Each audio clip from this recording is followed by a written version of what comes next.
Trump administration today, seizing 2 oil tankers. This is just 4 days after the U.S. Went into Venezuela and seized Venezuelan leader Nicolas Maduro and his wife, the First Lady. The goal, we're told, is to try and cut off most Venezuelan exports of crude oil. One of the vessels was seized in the Caribbean. This vehicle was considered to be stateless but conducting illicit activities, according to U.S. Southern Command. The other vessel, however, is a Russian-flagged tanker, and that was seized in the Atlantic. Attorney General Pam Bondi said it was identified for its role in a sanctions evasion network responsible for supporting foreign terrorist organizations. White House Press Secretary Caroline Leavitt today said that President Trump is not afraid to keep seizing sanctioned oil tankers, despite concerns that this could ramp up, of course, tensions with both Russia and China.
Part of this, 30 to 50 million barrels of oil.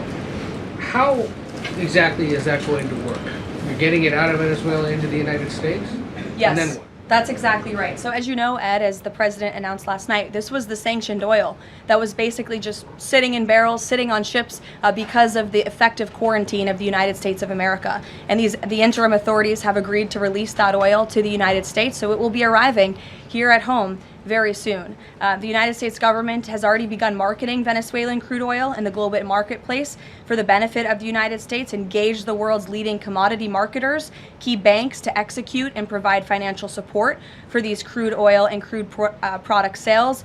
All proceeds from the sale of Venezuelan crude oil and products will first settle in U.S.-controlled accounts at globally recognized banks to guarantee the legitimacy and integrity of the ultimate distribution of proceeds, and those funds will be dispersed for the benefit of the American people and the Venezuelan people at the discretion of the United States government. It sounds like it requires a lot of private sector engagement and agreement And from the oil industry and the banking industry. That's Do you right. have that yet? There's a lot of private sector engagement that's happening right now. As you know, Secretary Wright, our energy secretary who's heading up this big project, is in Florida today meeting with some of these oil executives. And as we confirmed earlier, they will also be at the White House later this week. So they are absolutely eager to invest. They're eager about these opportunities.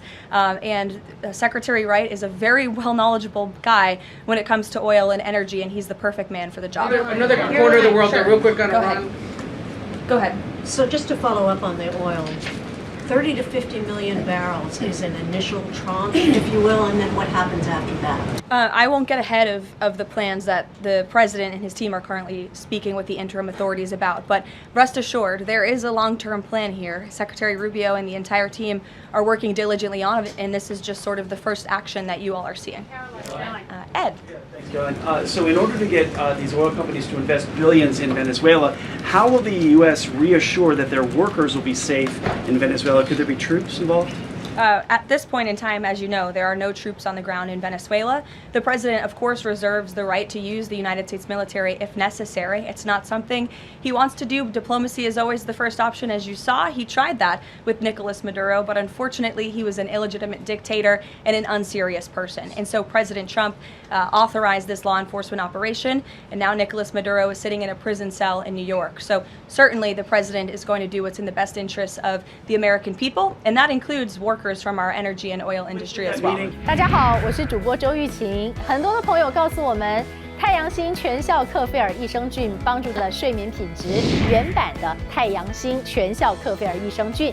它添加有超级食物羽衣甘蓝，健康再加分。而有睡眠困扰的朋友们，赶快选择蓝色包装这一款晚安加强版，绝对是更有感。每日克菲尔，时刻美好 ，Good Feel Good， 请上快点购为健康下单，而且要记得输入推荐代码，有额外的折扣优惠。太阳星全效克菲尔益生菌基础版、晚安加强版，新包装改版，内容不变，抽取更方便。